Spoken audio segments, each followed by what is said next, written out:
What's good, everybody? Welcome back to the Rookie of the Year podcast, episode 8. We got all the boys here. I don't know what's going on with. There's our boy Rob. Say what's up, boys. There he is. Yo, We're gonna talk. We're gonna talk a little NBA Finals, Kevin Durant, and then NBA Draft. That's gonna be our lineup today. We got a champion in the building, Josh. His team won the NBA Finals last year. The Oklahoma City Thunder are your 24-25 NBA champions. Game 7 was last night. They win the game. Josh, give me your first thoughts on things winning. What's that championship feeling like right now? so we'll just get this out of the way. Obviously feels spectacular. You guys know that it feels spectacular. Granted, I will say, and I will absolutely caveat, like my heart sank. It does not feel the same after that Tyrese Halliburton injury. I do agree with the internet. It was a shame to see him go down. All the energy was sucked out of the building as soon as he went down. You could kind of see that happen. I felt it. I'm sure the fans at home felt it. So that was very sad to see. Prayers up for Tyrese. He was pretty great over the series, and we definitely expected him to do great things in that game 7, or at least I did. But that being said, love what I saw from some of the role players on the Thunder. I feel like they were pretty instrumental for that game 7 win. So it was that full team and that depth that Mark was banking on this whole season that won us this chip. So very, very pleased with the guys. Very glad they were able to persevere and not let the Tyrese Halliburton injury throw them off their game too, because that seemed to only increase the resilience of that Pacer team. My God, they were fighting.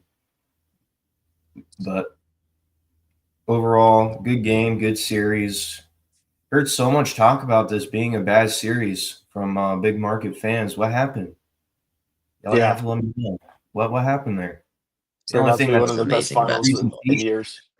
Yeah, and the worst thing was the One of the best presentation. finals we've seen in the last 10, 20 years. And I all don't we know, need like is the 20, 2016, yeah, Larry O on the we court, and definitely we're got to talk happy. about that. But 2016 was very not that long ago. As long, even though it feels like, Almost a decade. yeah, Time flies. Yeah, let's talk about that yeah, Halliburton injury because he comes out hot. 9 points first quarter. He's like 3 for 4 from three, and then it's kind of eerily similar to that Kevin Durant injury from a few years ago. What is that, 2019? But yeah, the calf strain pushes through. He's got 3 games left in the season to win your team's first title, and he tears his Achilles just like that. And we all know it. We all turn into doctors at that moment. We all see ESPN just replaying that thing over and over, and we all know, what like, was that? wow, we all could see his Achilles just pop on national television, and Dude, it's insane. That we all like know we're doctors at that point, and we could see it like yeah, man. firsthand. So As let's soon as just he goes down, talk you're about like, that yeah, injury. Rob, oh go ahead. man. Yeah, give me your piece on it. Uh, I I really, know, Rudy. it really kind of just ruined the whole feel of the game for me. Uh, it still ended up being a pretty good game for most of it, but Yeah, Halliburton came out hot. Like we knew he was gonna have to have one of the best games of his career if the Pacers were gonna win yesterday. And he came out like he was ready for the moment. He hits 3 deep triples. Only 7 minutes into the game, he already had 9 points and he's was talking controlling the shit. pace of the game. And I think it's fitting in the first 7 minutes of the game. I don't think the Pacers had a single turnover. And then after he goes out, they end up turning the ball over 21 times. And that was probably what did them in the end. So it's just really tough to see, man. Game 7 of the NBA Finals, and like, there's no guarantee that the Pacers are gonna get back to this stage. So this could be Halliburton's only chance to win a championship, and he tears his Achilles 8 minutes into the game. And like you said, it was really similar to the KD thing. As soon as I saw it, that's the first thing I thought of. Obviously, KD was out for, I think it was like a month up to that point with a calf strain. Yeah, maybe not a month. It was probably like a few weeks, but he was out for a little bit with the calf strain. He came back. We all kind of knew that he wasn't really ready to come back, but he did it anyway because just like Halliburton yesterday, he's trying to win a championship. But Yeah, and then he goes down with the Achilles injury, and I think it was like the first play of the second quarter or something when KD went out with his, and then Halliburton goes down yesterday. Like Josh was saying, I mean, like Javi was saying, we're all like Twitter doctors and shit. Like we all knew what was gonna happen as soon as he went down. It's obvious Achilles injury. Same thing yeah, with Tatum last month. As soon as Tatum went down, we all knew it was an Achilles. Like yeah. that was just so. Even as a fan, like I'm not even a Pacers fan or a Thunder fan, but just being a fan of the game and watching that, like it's really rough to see, man. Yeah, it was really sad to see. And you saw it on his face. He knew it too. Like Yeah, he he saw that it popped. He was like, I heard it. Like, and he's slamming the floor. And he had the most highs of anybody in the playoffs, and I think he's experienced the most low at this point with this moment right there. And and I thought, yeah, go ahead. I feel like a lot of people, like with all the Achilles injuries we've seen, some people question like why do certain players go down in like agonizing pain and some guys just walk off the court like nothing happened. I feel like it's more so like kind of like what you just said, Halliburton, as soon as he went down, he probably already knew like, yeah, my Achilles is done for. Yeah. So I feel like that's kind of where a lot of it is coming from. Obviously, it's painful too, but as soon as you go down, like you just know, like your leg is cooked. No, I know that that feeling probably feels insane to feel your calf separated from your ankle, basically. That's probably got to be like a disgusting injury to feel. But It's disgusting to watch. So can't imagine what it feels like. that first half though, the Pacers were fighting.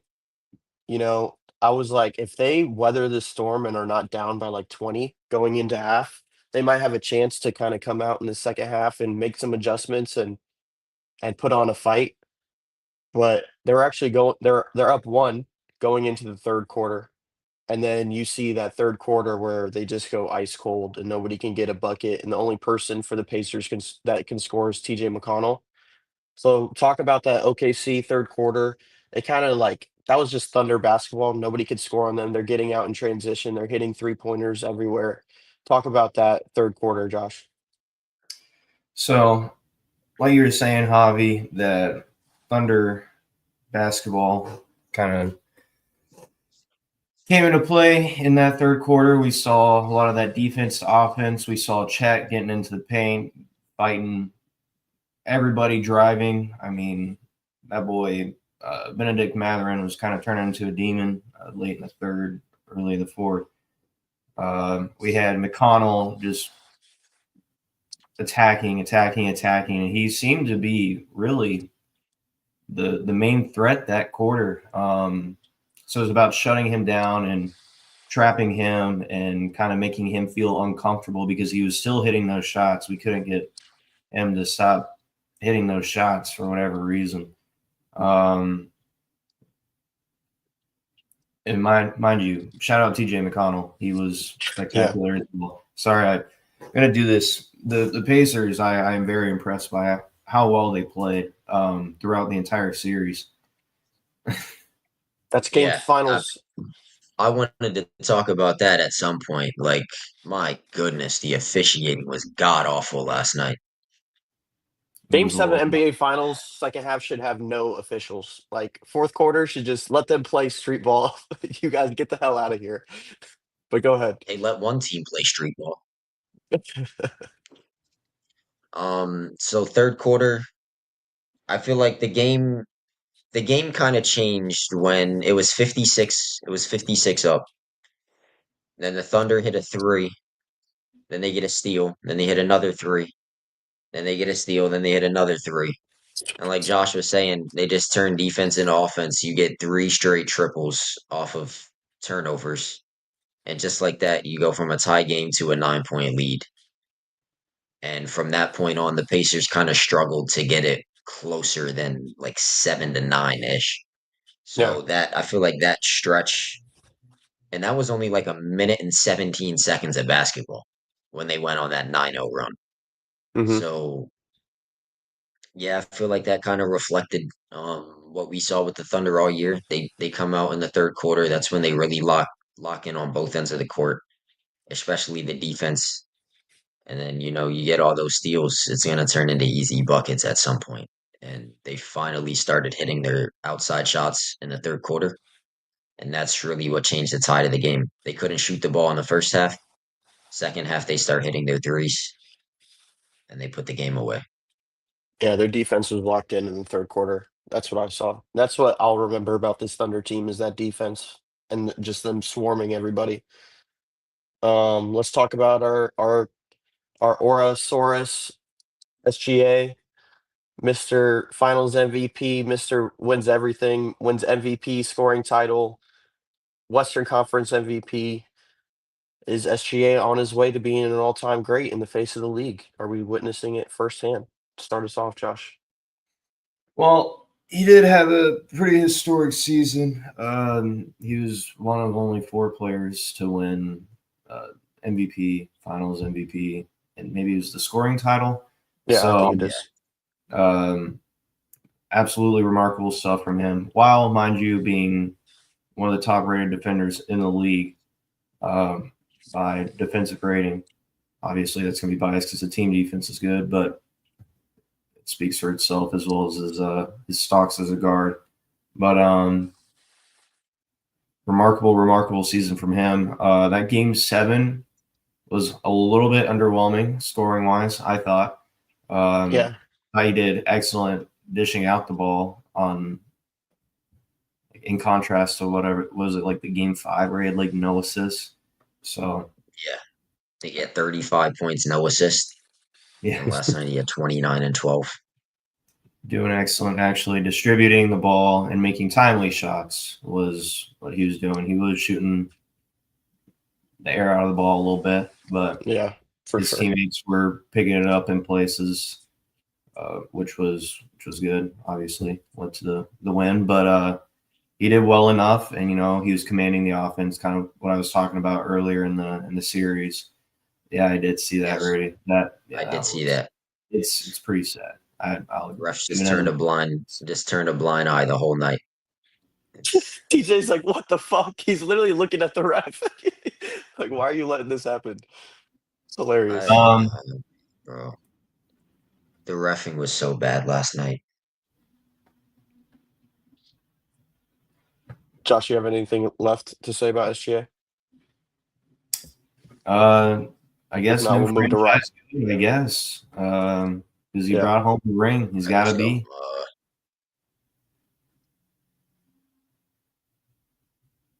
so SGA, like kind of like Josh was saying, I was a little underwhelmed by his Game 7 performance. Not too much criticism on him because what the hell did I just say? Uh, Not too much criticism on him because I feel like in a Game 7, you kind of want your superstar to go out swinging. So yeah, he put up 27 shots and he didn't make many yeah, of them, but he had 29 points, 12 assists, 5 rebounds. I think that was that was the crucial part, just drawing so much defensive attention and then kicking out to wide open guys, whether it's Chet Holmgren or Jalen Williams. And we're gonna get into Chet Holmgren in a little bit too, but yeah, he finally hit some shots yesterday, so that was huge for the Thunder after he had some horrible games. But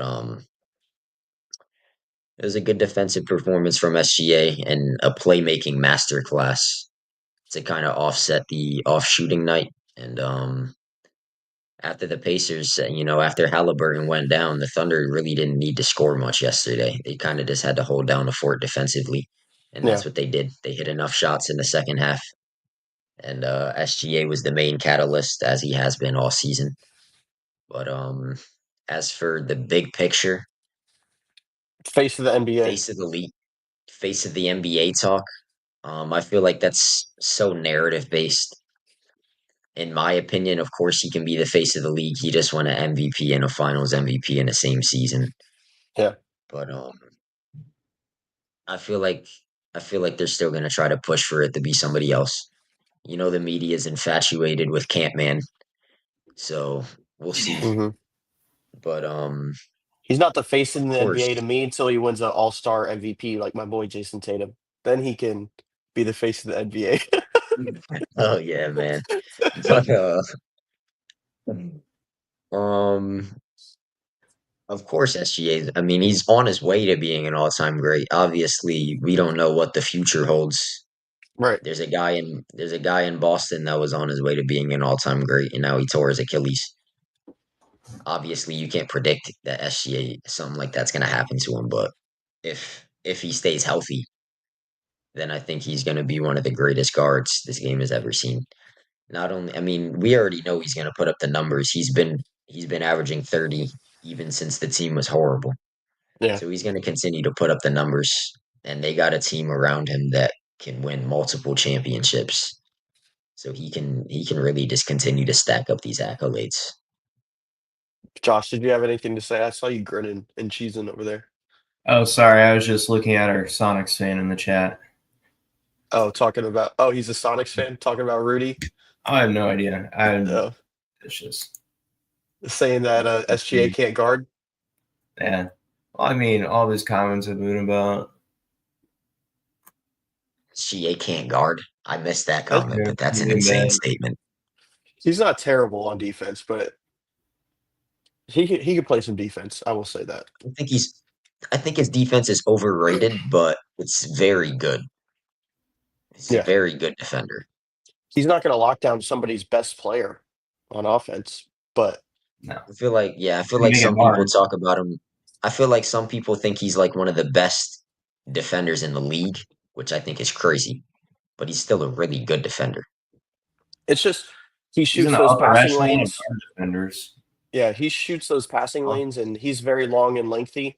So I think that's what he does really well, and he gets a lot of steals. So I think that's good defense. And Yeah. what more can you ask for He's a your franchise he's player? a really good shot blocker. He's a really good shot blocker for his size, Yeah. Did you see that for block sure. he had on Halliburton last night?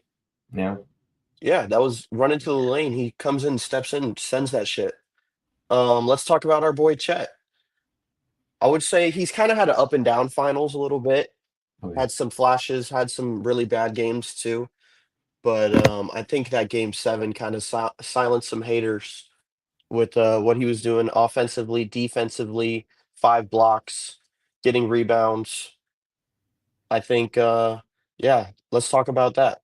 Did he silence the haters, Josh Yeah, or Trade Roger? five, Josh. OD, hang Okay. pulls.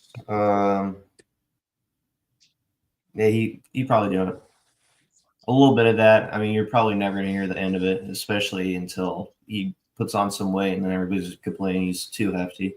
Um, but I mean, he had a terrific game. He had maybe the best game on the team. I don't know. There's arguments to be made, but Chet was up there. He was absolutely crucial. His defense was spectacular. Um, he, I don't want to start glazing and all that, but huge reason why we won last night. Him, Case, and Dort, their defense was big part of that win. And like I said, that defense, offense, third quarter, a lot of that was from him. A lot of block shots. I mean, he had a block shot down the stretch when we were getting a little nervous of that little indie magic that was Right. happening at the hmm end. Just kind of stuffed that. And he had a few of those blocks where it just came in at key moments. Now, do I think it makes up for the not horrible series, but a rough series, mostly because we won. But I would like to see further improvement out of him. I have to keep in mind that he's a second-year player, but All right. he's got a long way to go. He's got his attacking the basket. He's got so much work to do. That handle Mm-hmm. really needs tightening, and that spin move has got to change in some way because I feel like it ends in a turnover like 90% of the time. Or he's gonna like break an ankle, I feel like. Yeah, which he like turned like 3 times. So I Mm-hmm. will shout out to him for playing on an injury. Him and Jalen Williams, both also fighting through some pain. So All right, Rob, let me hear you talk Uh, about Chet. Chet, Chet. There's a lot of talk about Chet. I'm not gonna lie. I was pretty outspoken about him after games 5 and 6. But I mean, he has a good game 7, 18 points, 8 rebounds, 5 blocks. He was great on both ends of the court, and his team won a championship. So that's what we're gonna remember from him, Yeah. probably. But man, did he need that game last night? Because if they lose the series, he'd probably be one of the biggest scapegoats, rightfully so. Because through the first 6 games, he was pretty bad. I mean, he had like 1 or 2 decent games, but overall, he was awful. He was shooting like 11% from three and like 35% from the field as a He looks 7 footer. scared. He looks scared out there for sure. Yeah. Not just the offense either, but even he wasn't even locked in on the defensive end that much either. But game 7, he comes out, he's ready to play. 18 points, 8 rebounds, 5 blocks. He hit the shots when he needed to. When SGA passed him the ball, he hit his shots. He got some blocks, he got some rebounds, push it up the floor, get some easy buckets. He had a really good game to kind of silence people like me that were going to shit on him if he didn't have a good game yesterday. So, you know, I got to give him his props. But I'll give please, let's refrain from this Chet is the best player out of his draft class shit. I never want to hear that again. Never again. Josh is over there thinking about it. I was like, who's part of this draft class? I was arguing for Paolo the other day, so I can't disagree. Bro, I see Thunder fans every day. Like Saying Thunder that Chet's fans are better than Paolo. they're they're Do you insufferable know? at this. I don't know. I like half the Thunder fans say Jalen Williams is better than Chet at this point. So He is. you got I kind of a think split. Jalen J Williams is Dub? Yeah, I think J Dub is 100% better than Chet. absolutely. He's had Easily. more time. I'm gonna give maybe Chet like a full season to play, I but he think needs to Yeah. actually that's be fair healthy. because they both got drafted same year, and Chet didn't play as a rookie, so that's kind of Hmm. fair. But Chet's always injured. I can I only mean, I base it on what we've seen from both players. Hmm. Chet maybe has a higher ceiling, but from what both players have shown so far, I think J Dub has easily been the best out of those two. Yeah, for sure. And Chet, that's not really a knock on Chet. I just think, I mean, no. Jalen Williams, he's a really good player. He's such a complete player. He does everything. yeah, he's one of my favorite players on this Thunder team, easily. But Chet, game 7, I don't even like J finals, Dub. I just like his finals game. record. Finals record, 5 blocks. You kind of have to hand it to him at that point. So, Yeah. all right. Let's talk about what we were kind of talking about earlier. I heard Josh talking about it. Um, how much did you guys really enjoy this year's finals? I thought it was really fun. And what does it kind of mean for these small markets in the NBA? Rob, start us off. The finals were, I loved it.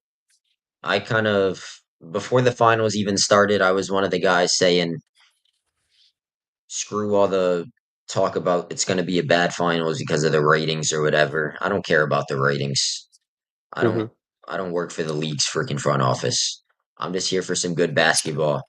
And these two teams, as we expected, delivered amazing basketball. 7 games. It was cinema. There were a couple blowouts in there, but in a 7 game series, you're gonna get at least 1 or 2 blowouts. But for the Yeah. most part, I mean, this series was absolutely incredible. The level of play that both teams showed. But if I had to give it a rating out of 10, like a 9.5. Feel like that Damn. Halliburton feel like that Halliburton injury last night kind of killed it for me. I was ready to give it a 10 out of 10, but as soon as Halliburton went down, I got up and just left the room because I was pissed. So like, there's no way the season's gonna end like this. Injuries throughout like the whole playoffs, man, from start to finish, just injuries. But the basketball that we did get was amazing. So nobody said it would be bad basketball. People just, bro, there were plenty of people that actually said it would be bad basketball. Yeah. There were Genuine. plenty of people that said they wouldn't watch it. But I think both teams they just delivered, man. Both teams just delivered. The Pacers and the series was better than I thought. I mean, I predicted. We're not going to say what I predicted, but the series went longer than I thought it would. Right. So, Yeah. we get a 7 game slugfest, and it ends up with the team that we thought was going to win ends up winning in the end. But We were still on man, the edge of our seat. that was one of the best finals we've had in a while. I think Yeah. it's overall basketball product, probably the best final since that 2016 series. It's up there for sure. I thought like if you're just a basketball purist, you don't care about no BS outside of basketball, other than just watching what's on the court. Then yeah, you definitely enjoyed this finals. There was not like an East-West battle like New York or LA or Boston and all that BS that kind of gets like thrown into what these games might mean. But if you're just there to enjoy the basketball game, I think you got what you wanted. two And even small though, market teams, yeah, two small market teams just battling it out. The only thing we were missing, kind of what Josh was saying earlier, the only thing we were missing was the presentation. The basketball itself was great. I just think the NBA and ESPN do a horrible job with the presentation. Like, if you turn on the game, you wouldn't even know it's a finals game. Thought it was January. Like, yeah, Yeah. seriously. Like, I mean, yeah, you know it's a finals game because it's June, but I hope if you're NBC just, gives them like a run for their money next year and they really kind of like take over and I hope you'll so, see man. like what the gives them some real competition because I don't think At the TNT. very, hopefully, at the very least, it makes them step up their game and Yeah. realize, like, damn, they're kind of like wiping the floor with us. We got to do something here. hmm I've always liked how NBC does their presentations too. Josh, do you have anything on this small market or two teams in the middle of America battling it out for Larry O? uh, you know me and my stance on whole I know. market teams. Yeah, Let it like I out. said, I hate to be that guy because dude, but the Pacers, it's probably easier because we won, but I follow them. I'm gonna be watching them a lot. Like I already do watch them a good bit, but I'm gonna be catching every game I can next season. They're a hell of a team. Hopefully without Tyrese, somebody can step up for that playmaking role because they're hmm really gonna need that. But we got some dogs. And they built that squad from the ground up. They turned Domas and Victor Oladipo and all of this. So Yeah. you know, shout out them. Shout out the Thunder for doing the same thing. Everybody in the finals was built from Paul George. Shout out Paul George. Oh, Um, yeah, man. The Paul finals George compliment fund. him. Rednecks versus Hicks. I like So it. yeah, no, I do too. they I thought they delivered. I thought they played brilliant basketball. Like we've said, presentation what was lacking from this finals. I'll give it a 9. Like Rob said, the Halliburton injury. Like I Thunder fans of all people should be empathetic. We have had to watch gruesome after gruesome injury to our stars. So again, prayers out to Tyrese and sorry again, Pacers fans, but I have a feeling they will be back. So Which one's the hick and which one's the redneck? OKC the hick or are they the redneck? Yeah, that's the funny part. You couldn't even figure out which one was which. I don't know. They could be good for both. yeah, interchangeable. Doesn't even matter. Uh, Doesn't even matter. uh, I thought I had a really good time watching this finals, but I'll look back on it. I'll remember it. It was probably the most fun I've had watching the finals. I mean, even though my team won last year, but I got to take the bias out of it. I knew they were going to win, but this was a whole lot of fun to just like no super teams, no like West Coast to East Coast, just OKC versus Indy, like you said, homegrown teams. I want to talk about that. The man Sam Presti, one of the best GMs in all of the NBA, finally gets his ring. We've been hearing about it for probably the last 15 years about how just like this guy builds super teams through the draft, finds great talent, puts them together, and they like young guys. And it looks like he kind of just did that twice. I mean, this second time even better probably than the first time that he did it in 2012. With just how deep this team is. So, give me your take on Sam Presti, and did he are they on pace to maybe be an NBA dynasty and be competing for championships for the next few years? Rob, let me hear it. Sam Presti, just a master class of GMing. I think Sam Presti and Brad Stevens are definitely up there, top two GMs in the league. I don't even think Hmm. it's a debate. But yeah, I mean, we knew this Thunder team was coming all along. uh, last Pause. couple years, we kind of saw them on the up and up, but we knew they had a young superstar with SGA and just a boatload of draft picks. We saw what Jalen Williams was able to do as a rookie, so you kind of knew it was only a matter of time before he becomes a star.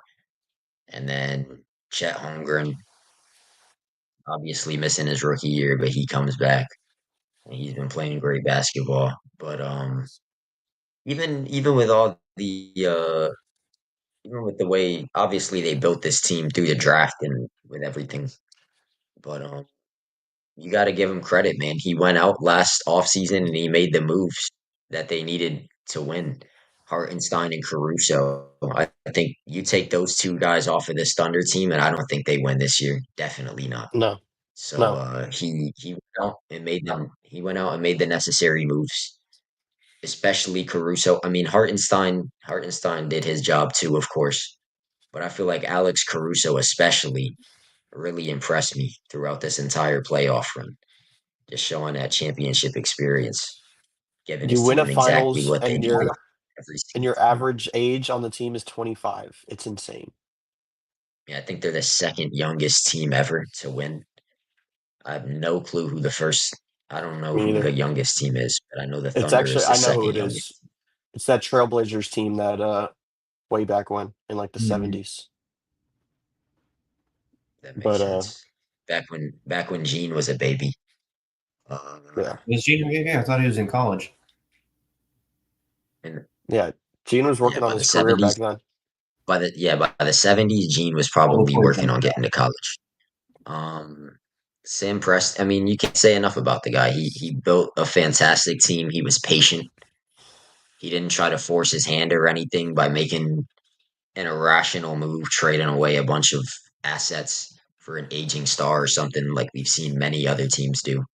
Hmm. But he was patient. He was resilient, just like this team, and he made the necessary moves in the offseason, and now they're champions. Yeah. And they still have a boatload of draft picks to go out and retool in the future, which they're probably going to need to do. It's like we were saying earlier, the second apron's going to get this team eventually. But Yeah. What do you think do you think he has like the wherewithal to be able to kind of figure that out, to be able to keep these three guys together, and also, I mean, I think the picks help. That that that that makes it like a whole lot easier for you to bring in cheap role guys through the draft. But do you think he's going to be able to figure that out to keep this team together with how young they are in that second apron? You know how it is. It's breaking these super teams up left and right. Josh or Rob.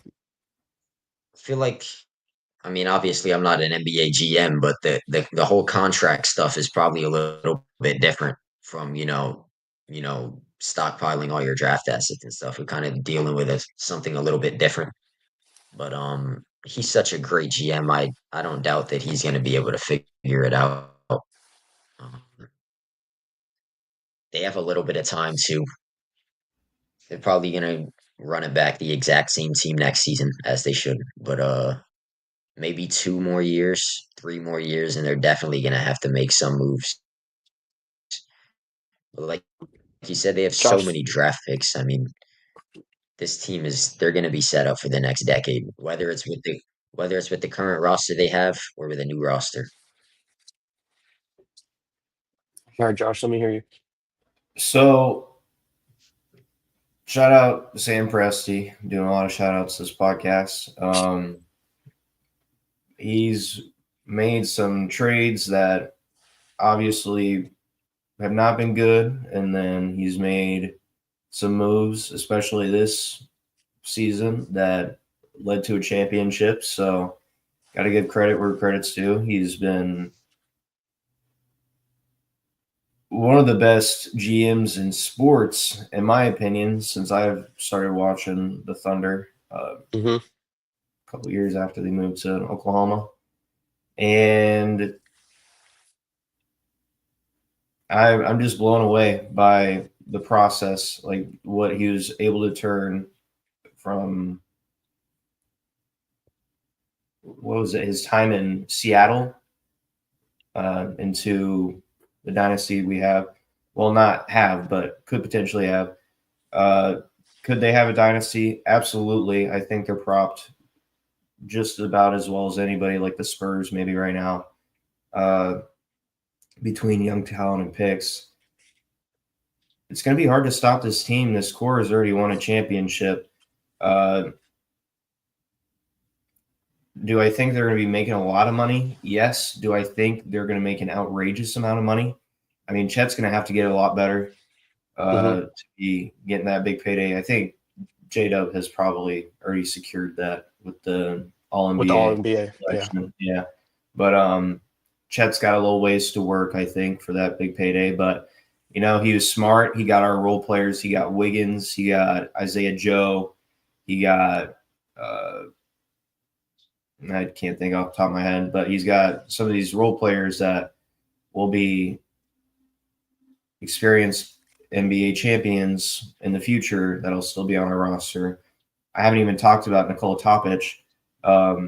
He was touted as the top 5 draft pick in his draft before he got hurt. Uh, they've got a lot. They got a lot in their back pocket. And like you said, the draft picks are going to be able to kick those down the line. They can either keep trading those picks for more draft picks down the line, or they could consolidate if somebody gets too expensive and they need to trade somebody away. We got to trade another star away. We could probably get a number 1 draft pick with how many Hmm. assets we have.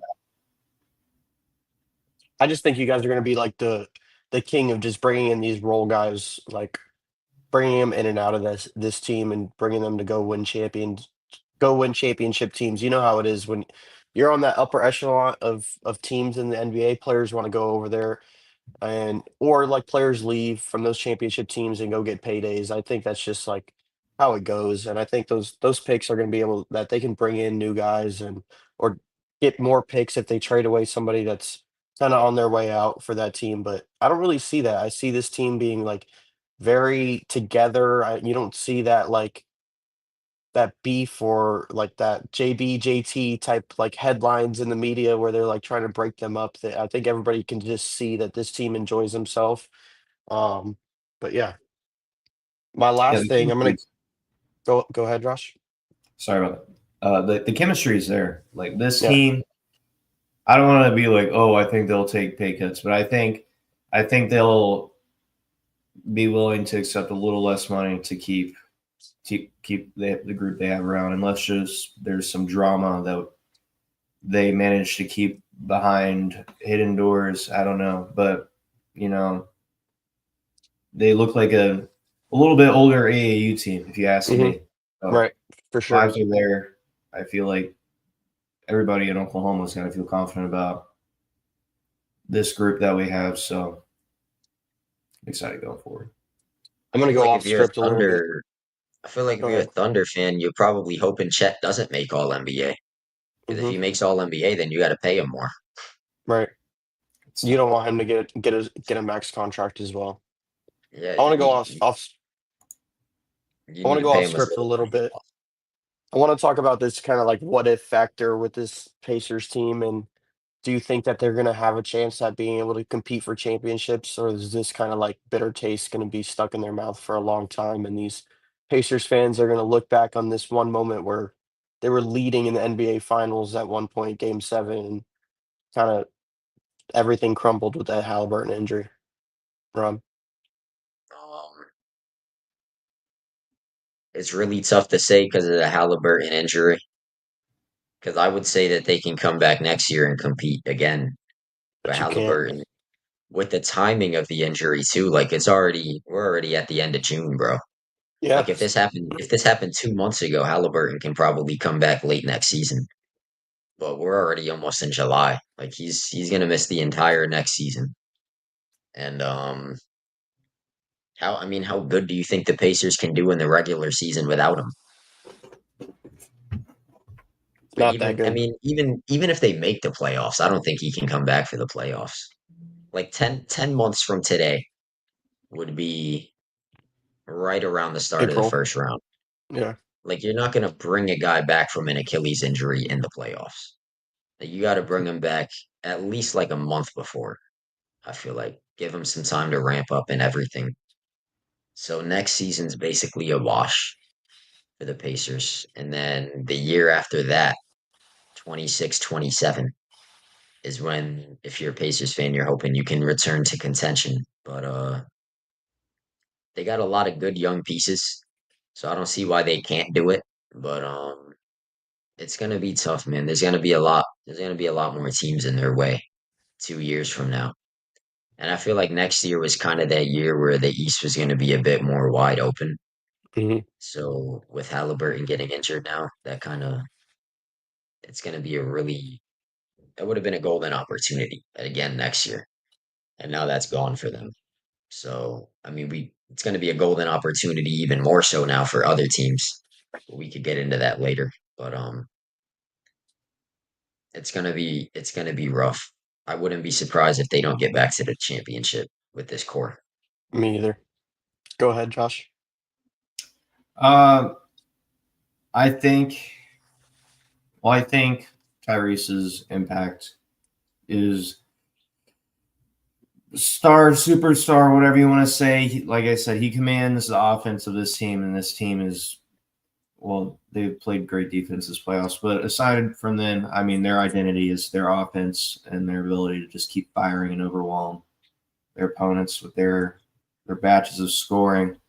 Like I said, if they can't find like somebody to fill that playmaker role, I don't think they're making noise. And I don't know how seriously they're looking to make. Everybody wants to compete, but how well are you going to be able to do that without Halliburton, right? Hmm. So I think they're going to have to start looking at themselves and being like, okay, we got Neesmith, we got Nemhard, we got some of these young guys that we're probably going to need to lock Matherin. down.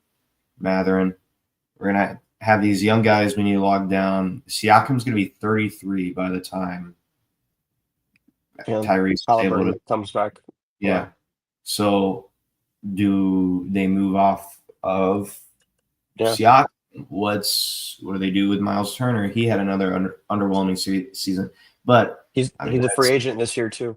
yeah. So there are a lot of question marks. Pacer fans would definitely be able to tell us. Pacer fans, please let us know what you think in the comments. But I think they have to start looking at themselves and being like, okay, it might be time for this younger group to really take the mantle and try and consolidate. Maybe Siakam and another asset or two for another big fish that can work really well with Right. Halliburton. So we'll see. I think they have promising young talent, especially with those wings. But I think next year's gonna be hard for them. I don't think they're gonna be doing too much, especially with. The Magic are getting better. I imagine we're going to see maybe the Cavaliers making a move or two, but And the Knicks probably be the top 3.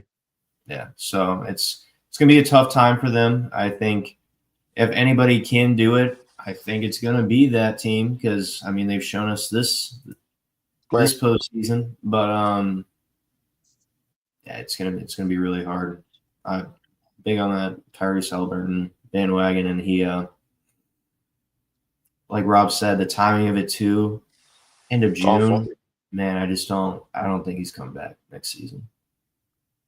Yeah. If I'm a Pacers fan, I'm rooting for like the biggest leaps from Andrew Nemhard and also Benedict Mathurin to be like big playmakers, big scoring off the dribble, get not having to just go to that Siakam fadeaway at the elbow every time they need a bucket.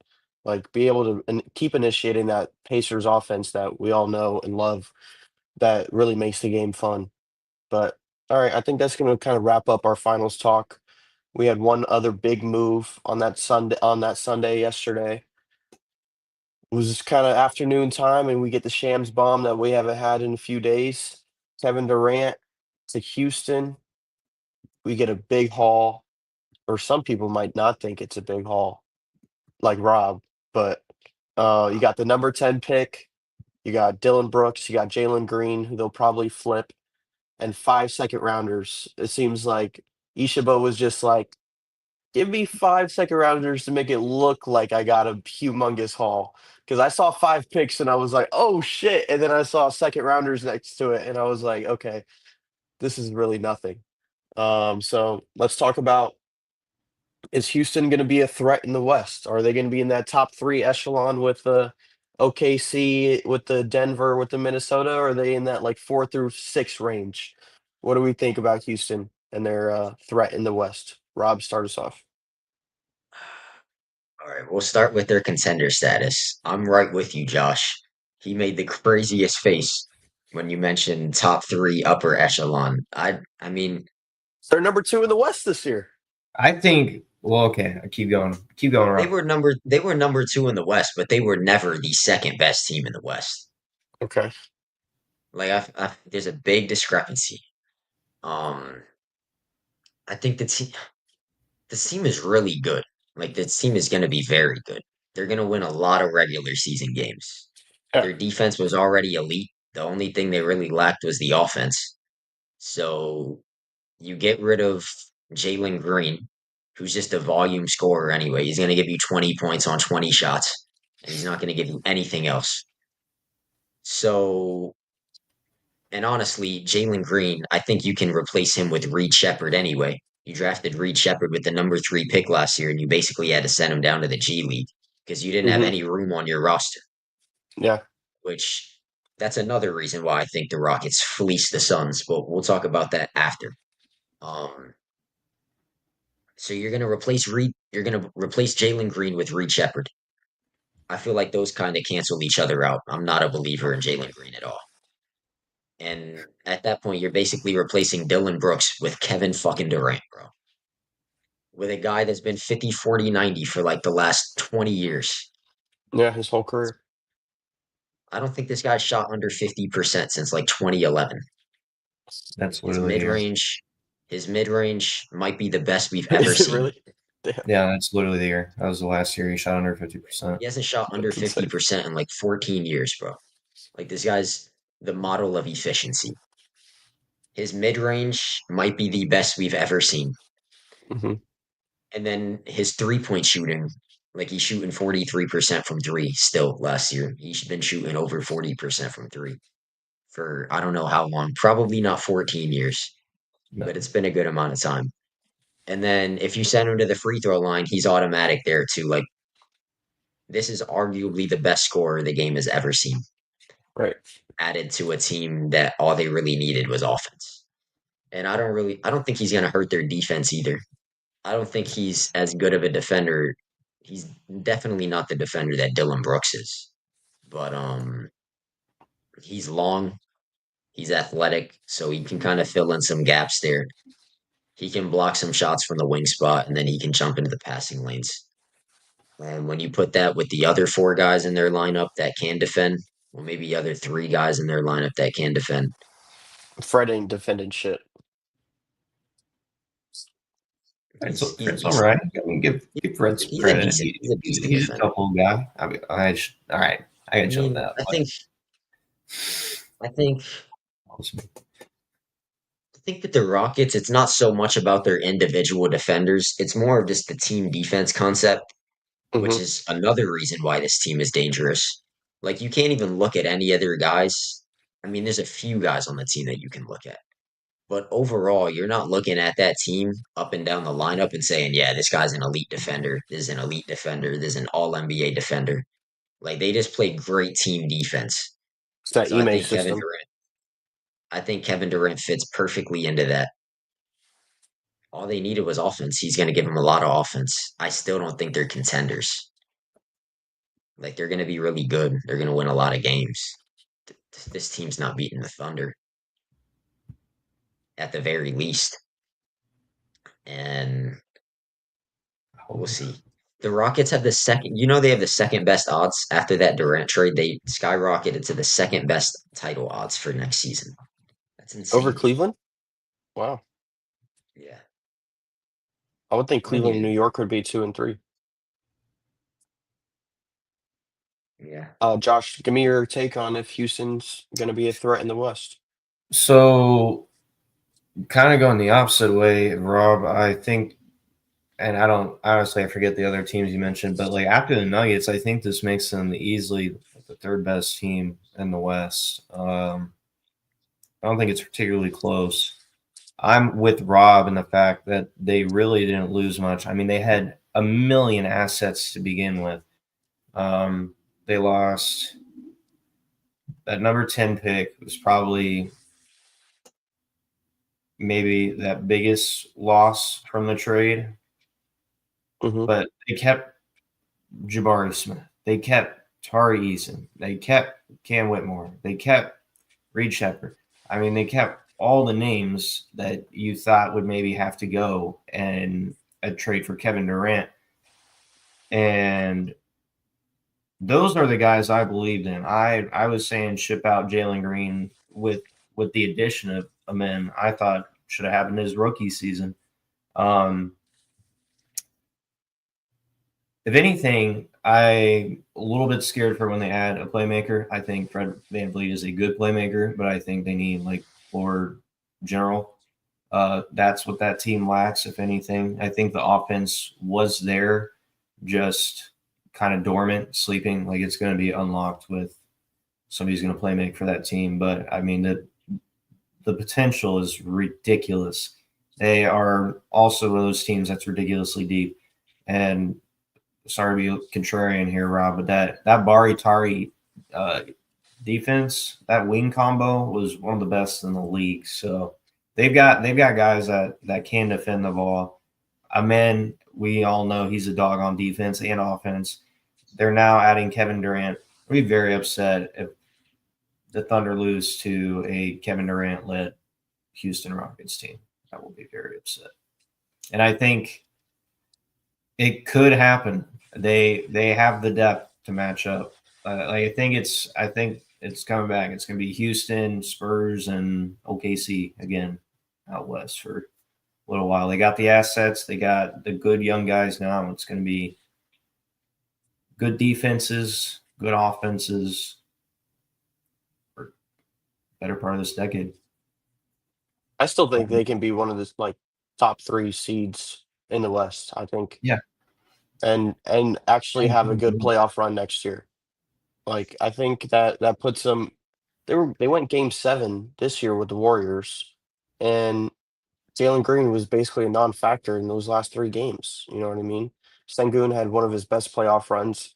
I don't think we're talking about how much this guy can like the ceiling that this guy has for this team is incredible. I think he hasn't really even tapped into how good he actually can be, and I think he can be that floor general that you're looking for, Josh, with him kind of being the guy that runs that offense. But I wonder how that fit is going to be because he's kind of like a Nurkic-ish type of player, and it didn't really work with Phoenix and that type of big. But I'm interested to see how that works. But like you're saying, Jabari Smith is a great young piece. You got Tari Eason, great young piece. You keep all those guys, and I think Ime is gonna. We're gonna get into this Ime KD fit. I think that's going to be the biggest thing. I think Ime is one of the best coaches in the NBA, and we saw Jason Tatum in that year that he had Ime playing like some of his best defensive basketball, and just the Celtics in general were like the best defense I've seen them play. But we had Robert Williams at that time, which kind of helps. But um, it was just like it was crazy to see at that time. So I want to hear about how you guys think Kevin Durant's going to fit with Ime. I think that they're going to be running two mans at the strip clubs in Houston together. But yeah, let's talk about it, Rob. We already know Ime's a dog, Yeah, a dirty dog. Nia Long can't hold him. I kind of wish he wasn't a dog, bro. Ime's horniness is the reason why the Celtics had to fire him. And now here we are. He's in Houston. And like you said, Kevin Durant's out there, bro. This dude's like 37 years old. He's been in the spotlight for like 20 years. And you've never seen him like with a girlfriend or anything. Wifed Like up? No, even only even Kay like Adams. the James Harden stuff. Like James Harden, you've never seen him with a girl, but you always saw him at the Houston strip clubs. Yeah, So Kevin Durant, man, and Kevin Durant and James Harden are friends, bro. So you know they're probably already on the phone discussing the best local spots and stuff. They're gonna be outside for sure. But absolutely. on the court, like you said, Ime Udoka is a great coach. I feel like it's kind of hard to not mesh well with him. Kevin Durant's a great player, and we've seen at times that he can be a great defender. Obviously, he's fallen off a little bit since the Achilles injury and just with him getting older and everything. But if there's anybody that can get him to fully buy in on the defensive end, It's it's gonna Ime be Ime. Udoka. Yeah, Not that I think, like, I don't think Kevin Durant's somebody that you have to convince to play defense. Like, this guy's just going to go out and do what he needs to do on the court. But I think it's a seamless fit. He's a perfect coach paired with a near perfect player, and Kevin Durant is a guy that you can plug him into any system in the NBA, and he's going to make their team better. Like, there's a lot of guys like a LeBron. I think LeBron is better than KD, but that's besides the point. But LeBron is a guy that he's been harder to build around, you know? Like it's not as easy to build a team around him compared to somebody like KD, where you could just plug him into any system. He's going to go out there and he's going to get buckets. So I think it's a seamless fit. I think they're going to do great things together. But kind of back to the contender thing, I think the Rockets, they're kind of just betting that hopefully this works fast because Kevin Durant's getting up there in age. He's already 37. hmm So you kind of need this to work out quickly. But even if it doesn't work out, I don't feel like this move wasn't that much of a risk. Like you didn't give up much. yeah. So I, I think it's an A plus trade for the Rockets too. A plus all the way around. Like they didn't risk anything of their future really, unless you consider Jalen Green a big part of their future. I didn't. Like No. Josh said, he's been wanting him to get traded out for a while. He doesn't play winning basketball to me. He never has. Maybe he will one day, but he hasn't shown it yet. He's just out there to get buckets and be flashy, in my opinion. Like, there's nothing else that he brings to the table. Joshua, let me hear it. I do agree with your take. Sorry to go off on this tangent real quick on the whole Sangoon comment. With the ball out of Jalen Green's hands so much, Sangoon is hmm going to have more touches. I think that's going to open up a lot of offense for that Rockets team. But going back to Kevin Durant and Ime, I think it totally depends on the Kevin Durant experience. If he was hoping for Miami, I think Houston might not end up with the Kevin Durant they were hoping for. We've seen it a few times now. He tends to get into a little bit of drama. So, I mean, Ime's a little tough on his players. If he's a little too hard nosed on KD, we might see a little pushback there just from KD's personality. But otherwise, I think they'll fit. well. I think KD might be willing to listen to get a real ring in his career. Like I can see it working out well, which like I said, I hope not, but I could also see it working out poorly because if anybody can turn the trajectory of this Yeah. franchise for the worse, it is Kevin Durant. He Hmm. is that franchise buster. So That is true. fortunately, the Rockets didn't have to give up too many assets, but Yeah, I feel like this was the first time a team didn't have to like sell their whole entire farm and everybody just to get KD and like 4 first-round picks. I feel like this almost can't go wrong. Like worst case, it just doesn't fit, and then you move on from KD. He's already old as shit. So like even if it does work out, he's not going to give you that many more years anyway. Hmm. So either way, this is going to be kind of a short-term thing. He's probably here like 3 to 4 years. Maybe he finishes his career here. Because honestly, what team would he even retire with? Like the Thunder aren't going to take him back. I don't think he wants to retire with the Warriors. He should. Those are Um, his best years. yeah, yeah, but it's the only people who want him. after the way the rest of his career has unfolded after leaving Golden State, I don't think he wants to go back there to retire, Yeah. especially if he doesn't win another ring in the next couple years. But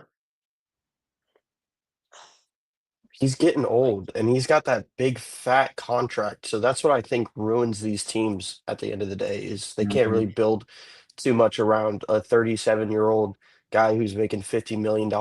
Like it's kind of like that cancer for the salary cap, I think. But I yeah, think with with the coaches, like this guy's had like great coaches in the past. He's had Frank Vogel, he's had Budenholzer, he's had Monty, he's had like all these great coaches, and I think hopefully him and Ime gel well. But like Josh was saying, this guy's been killing franchises for at least the last 5 years, 5 6 years, and teams just having to whole blow up their whole farm and look at the Phoenix. They might have to trade Booker if this year doesn't work out because they had to go all in on KD. And I think Bradley Beal was another big thing that ruined that team. But and them I giving think him a no trade clause was insane. from the jump, I think this is already a way better situation than what he entered in Phoenix. Hmm. Um, the team is just built better. They just have a better roster and a better coach, and I think the pieces fit better. And the Rockets didn't have to mortgage their future, which is the most important part. Yeah. And like you said, obviously, you got to give Kevin Durant some of the blame for the Suns blowing up, but a lot of that was also roster construction. Hmm. There's like we all knew if the fans know that that roster is not going to work out, how does the GM not know? Yeah. Like we already knew that team was never going to work. You put Bradley Beal, Devin Booker, and Kevin Durant on a team with no big man and no defense. Like, what do you think is going to happen, bro? They're going to score 130 and they're going to give up 135. Like, that team was never going to succeed. Yeah. This is already a way better situation. And as for the Brooklyn situation, I mean, it's just unfortunate. If his toe wasn't on the line, they win a ring and that team might still be together. But that's not Yep. how it unfolded. They wouldn't. Cinema. All right. I want to talk about because I heard Josh talk about Miami a little bit. Reportedly, Sleepy Pat. I'm gonna just call Pat Riley Sleepy Pat now. Didn't want to give up Jaime Jaquez, Jovic, Highsmith, and the number 20 pick for KD. He wanted to basically trade Duncan Robinson for Kevin Durant straight up and say, "Give me KD." Tell me what's going on down there in Miami.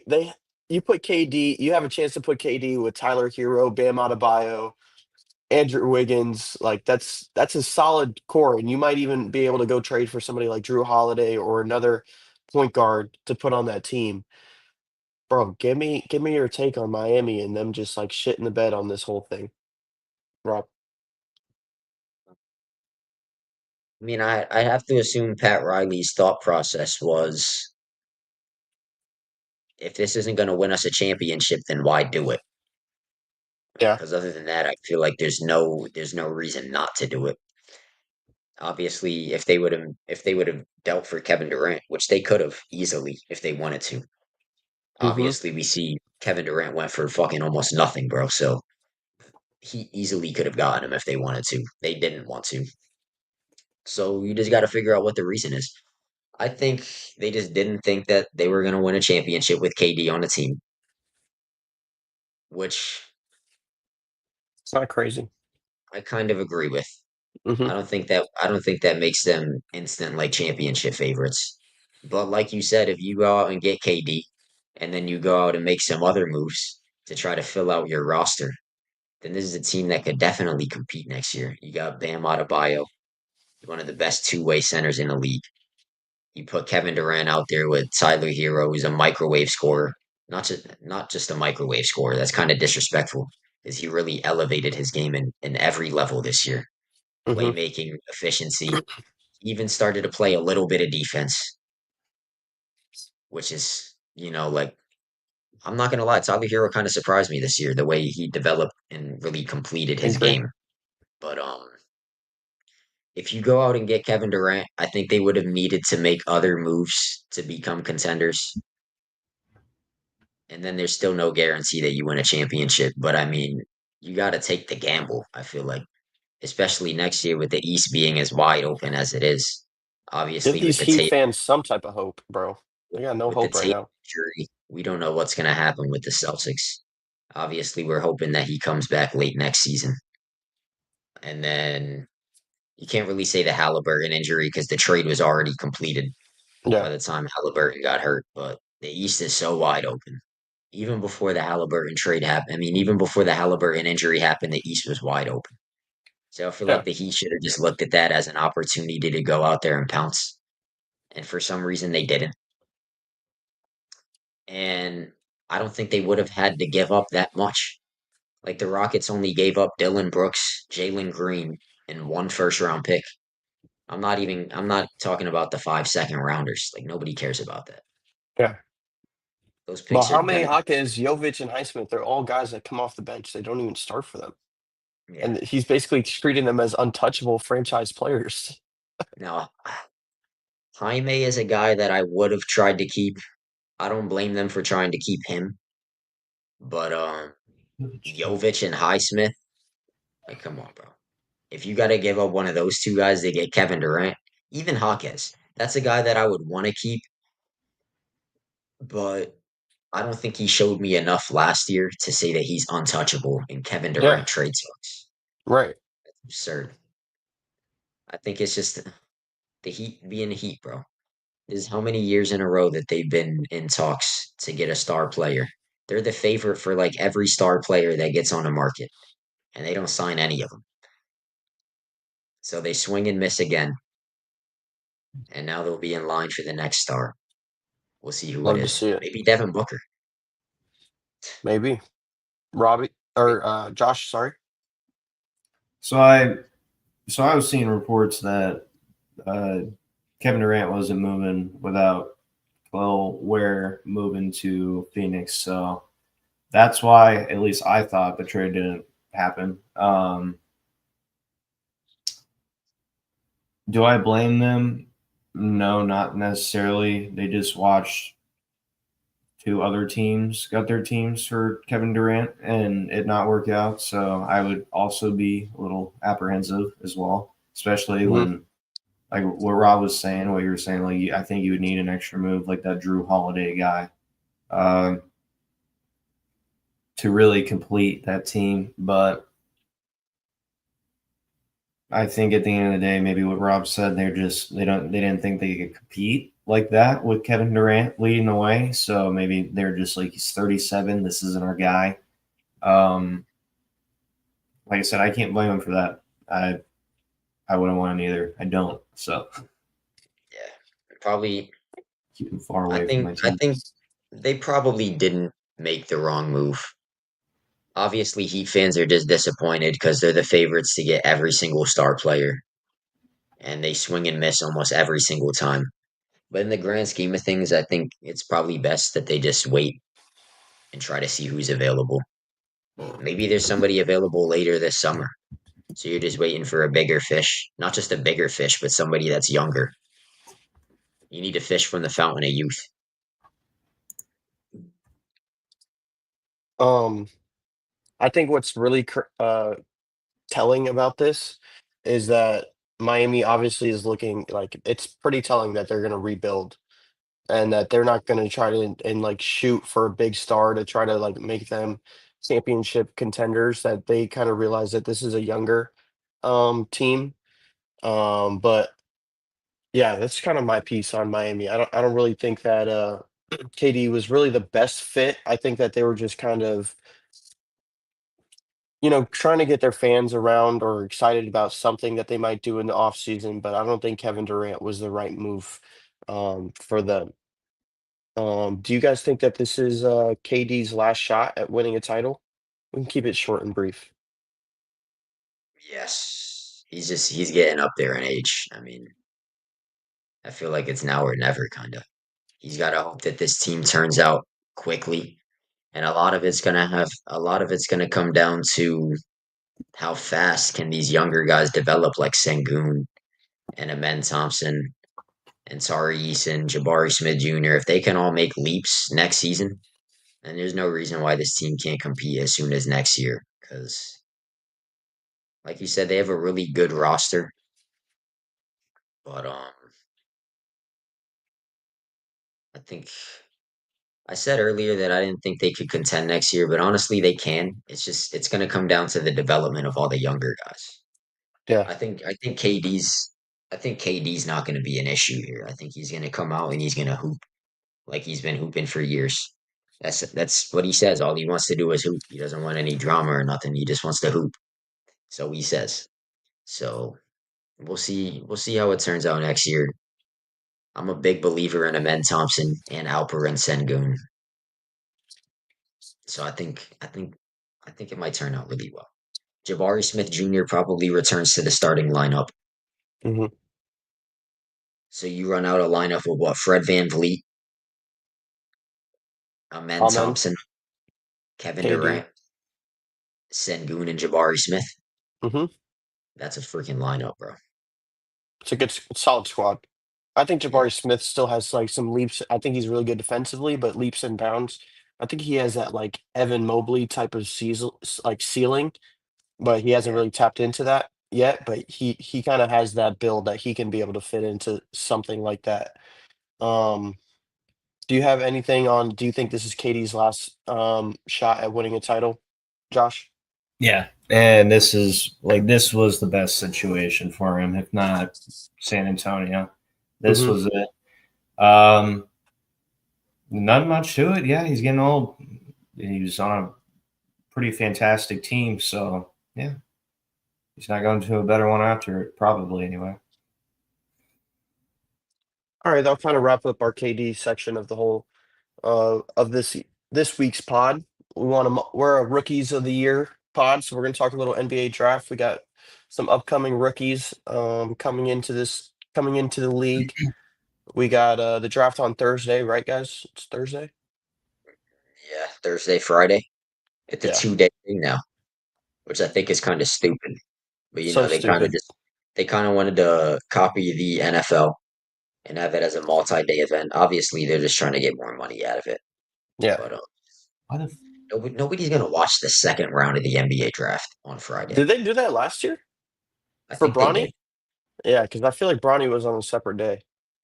I think I Yeah, bro, remember that most of too. these second round picks are never gonna play in the NBA. Like, why is anybody gonna watch that? Yeah, you might hit Unless we get on another, one second round maybe pick a we'll, year, yeah, maybe we'll get another Jokic getting drafted during a Taco Bell commercial situation. But maybe. yeah, we're not I want watching to the talk a second. little bit about Cooper Flag. Um, if he's going to be really like a plug and play guy for a championship kind of team, kind of like JT was when he made that Eastern Conference Finals as a rookie, or do you kind of see him as like a long term project, or are they just going to throw him into the fire and just be like, dude, we need you, and you're going to be playing big minutes down the stretch in the playoffs if this team kind of has that in them of Dallas, which I think they do to be able to make a run in the Western Conference next year. So tell me about it, Rob. What do you think about Cooper Flag? Is he gonna be able to kind of just make his mark in the NBA from right away in day one? 100%. Uh, this is a guy, if you watched him a lot last year, obviously college is a whole different ball game, but this guy, he's ready for the moment, kind of. Mm-hmm.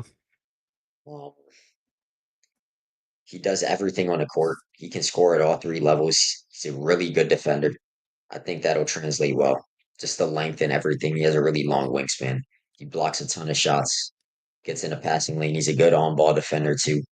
And then the playmaking splash. He's a really good. How tall is he? Like 6'10"? I think he's 6'9". Yeah, I think he's like 6'8", 6'9". So you're getting elite playmaking from a 6'9" forward. And honestly, like he has one of the most polished games I think we've ever seen from a prospect. He has almost no flaws in his game. And even on a team like Dallas, that's probably going to be really good next year. Roster wise, at least they should be really good next year. I think Cooper Flag has no problem coming in and instantly being in the starting lineup from day one. And I think it's going to help him that he's not getting drafted to a team that's horrible. Because, like you said, it's kind of going to be like a Jason Tatum situation. He comes in as a rookie, and he's Yeah, probably going to start from day one, but they're not going to ask too much of him. He's just going to be out there helping out the team. Because obviously, you got Kyrie Irving and Anthony Davis still, and then you still got all these other guys: Washington, Gafford, Lively. Honestly, I feel like there's a chance that Cooper Flag doesn't even start, which is crazy, just because that team is so deep. I still think he's going to get the starting nod, and I think he's going to produce from day one. His game is just too polished not to. But Cooper Flag, his ceiling to me is very clear. I think this is like an All NBA, perennial All NBA guy in the future. yeah, Even as a floor, I think this is like borderline All Star, like as his floor. right. There's no way this guy's going to be a bust unless he gets hurt. Joshua, give me your take on Cooper Flag and if he's going to be a plug and play guy in this NBA. So I I think yes. Just to start off, I think he's immediately going to be impactful. Like Rob said, what came to mind was Jason Tatum. If he's going to do it as well as Jason Tatum, I can't say. But I will say this: I have a feeling Nico Harrison or whatever dumbass runs the Dallas Mavs basketball operations is sitting down with Cooper Flag and saying, "All right, can you do this, or is it going to have to be Giannis?" Because I think they have what it takes to trade for Giannis, and I think Dallas could be considering that if, for whatever reason, Flag says no. But I think he has the self confidence to be like, "Yeah, I can be that guy from the get go." So I think he will be thrown into that role. Whether he will succeed or not will largely depend upon, I think, Anthony Davis's health, um, and maybe Kyrie Irving's as well, just so Yeah, you have a point guard. But it'll be interesting. I think he can with those factors for sure. But without, I think it's going to be difficult, especially with a lackluster Dallas roster. yeah. I think his game is already kind of tailored to be NBA ready type of game, and just kind of like not going to be a player that's going to have to develop like Wemby or have to like get a feel for things.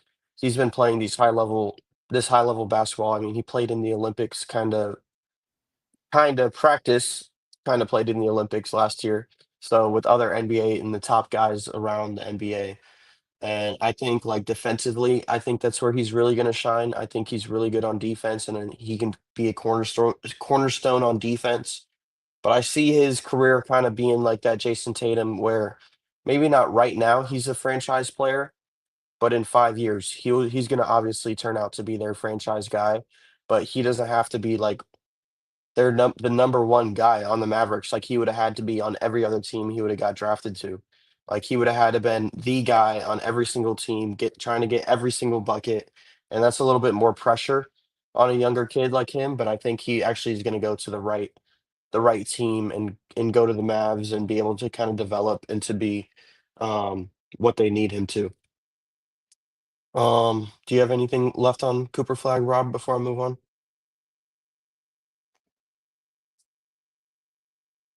That's pretty much it. I think it's a perfect situation for him, like you were saying. Hmm. Every other team that he would have came in, he would have had to be that guy. So he goes to Dallas. He's gonna be from the start. He's at best their number three option with AD and Kyrie out there. But Yeah. obviously, Kyrie's not gonna play to start the season. So we have to consider that after that torn ACL. So we don't know what the timeline is yet for Kyrie. But he has a lot of good pieces around him. I feel like that's really going to help him develop his game. He's not going to have to he's not going to have to do too much from the start. I think Hmm. like you said, the defense is going to be a factor from day one. But I think his offense is ready. But if he comes out and struggles a little bit offensively, I think it's going to be okay because they have so many good offensive players that they're going to be able to cover it up for a little bit. And yeah, 5 years from now, this is probably his team, and then they'll trade him for a bag of chips to LA. All right, let's move on to the second pick. Do you think the Spurs are going to end up drafting somebody like Dylan Harper or Ace Bailey, or do you think they're going to? This is kind of like the home stretch of trying to flip this first star on this team. What do you think, Josh? I think they just draft another one. Uh, there's a talented draft class, at least in my opinion. I think a lot of the players have good potential, and I don't. I mean, I guess it depends on who's available. That's entirely the case. If you're going to trade for an impact player, like going out and making a trade for Desmond Bain, like Orlando did, somebody who fits the bill for what they need and somebody who's going to help them contend and could be the reason they're making a championship. That type of player, okay, yeah, great. But otherwise, keep that player, keep that guy who's going to be potentially excellent right off rip, and then almost guaranteed to be excellent down the road. Um, and I think it'll fit well for their team contract wise because they already have big contracts with De'Aaron and Vassell. So Hmm. when you got Wemby coming on and you're trying to add like other players to actually make you a contender, um, yeah, I would keep that pick unless it's for one of those like pivotal guys. Because Rob? that I'm kind of right there with you, but in my opinion, I feel like the Spurs can go in really any direction, and it wouldn't be a bad move. I wouldn't like they could easily go out and trade that number two pick. There's plenty of teams that are gonna want that number two pick. The main name that I've seen the Spurs trying to go after actually is Jalen Brown, but I don't see that happening. They would have to they would probably have to overpay massively. Um, because the Celtics aren't going to give up a 28-year-old All NBA player for nothing. And honestly, as a Celtics fan, I don't want that trade to happen. And even if I was a Spurs fan, I don't think I want Jalen Brown because like the team is so young. Like, Right. why would I go out and massively overpay for Jalen Brown, who is almost 30 years old, when the whole core of your team is like early 20s? And then you're going to give up most of your future as well to get him. And I think Jalen Brown is kind of more like a secondary star. So Yeah. depending on what the name is, like if you can go out and get a Giannis, it's kind of hard to say no. But it all just depends on what that trade package is going to be. All right. Let's kind of wrap up. Um, Give me. Do you guys have a favorite player in the draft, or kind of like a guy that's gonna maybe make some waves, Rob? feel like I don't understand why Walter Clayton is so low on everybody's draft board. I don't Mm-hmm. get it. Me I either. understand he might not be the best prospect, like when you're looking at everybody's like physicals and everything, but if you just watch the guy play, I feel like this is the same thing last year with Jared McCain, who fell. How far did Jared McCain fall last year in the draft? Like almost 20. Mm-hmm. And this was a guy that I watched him all season. And in my head, I was like, this is easily like a top 5 to 10 draft pick. But then he falls down to almost 20. Like, I'm not sure exactly what the NBA scouts are looking for. But if I'm a GM, I'm taking Walter Clayton like in the lottery for sure. Yeah, I But would too. since he's getting low on these draft boards, I'm hoping that he falls to a team that's very local to us, a team that could use a point guard too, the Orlando Magic. I'm really hoping Walter Clayton Jr. falls to 25 and goes to Orlando, and it's perfect. He's a Florida boy. He just He's won a from Lake Mary. he's from Florida, and he just won a national championship with the Florida Gators. It would just be perfect if he got drafted to the Orlando Magic. Yeah. Josh, who you got? One guy you like? Yeah, I like Drake Powell. He's projected to go late first round. Mm-hmm. But this kid is terrific defensively. He's 6'6". He has a 7-foot wingspan, 43-inch vert. He had low averages. He only had 7 points per game, like 3 rebounds, but he had a stock and a half per game. And his on-ball defense is incredible. I think he's going to be a guy like Stephon Castle, where his defense can translate to the defense. Or, good lord, his defense can translate to the NBA almost immediately. I think he's going to be a very good plug-and-play player for any team that could use a 6'6" wing with a 7-foot wingspan that can shoot 38% from three. He's efficient. He's a good role player, and I think he's absolutely going to surprise some people next year. Those good defensive tall guard / wings are really big right now. Trey Murphy, Herb Jones, Yeah. the Jabari Tari, like I was saying, like those guys are already considered like solid players in the league, and I think this is one of those guys that could end up like that. All right. Shades of Well, green. I think that's going to be it for this week, guys. It was good to have Josh back and the whole crew, and we'll be back next week for episode 9. But episode 8, I thought that was a really good episode, guys. But we'll see you guys next. We'll see you guys next week. But yeah, you guys have anything before you all leave? Just glad to be back, and Congrats, thanks Josh. everybody for listening. Like and subscribe. Your team won the Follow us on championship. YouTube. Yeah, Josh is gonna go party it up. Yeah. You should, bro. You should have been Comment if Alright, out you y'all see. partying think all.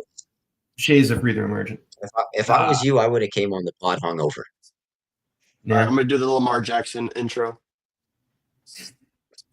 All right, Gene, wrap us up. There we go. Finally learned how to do something.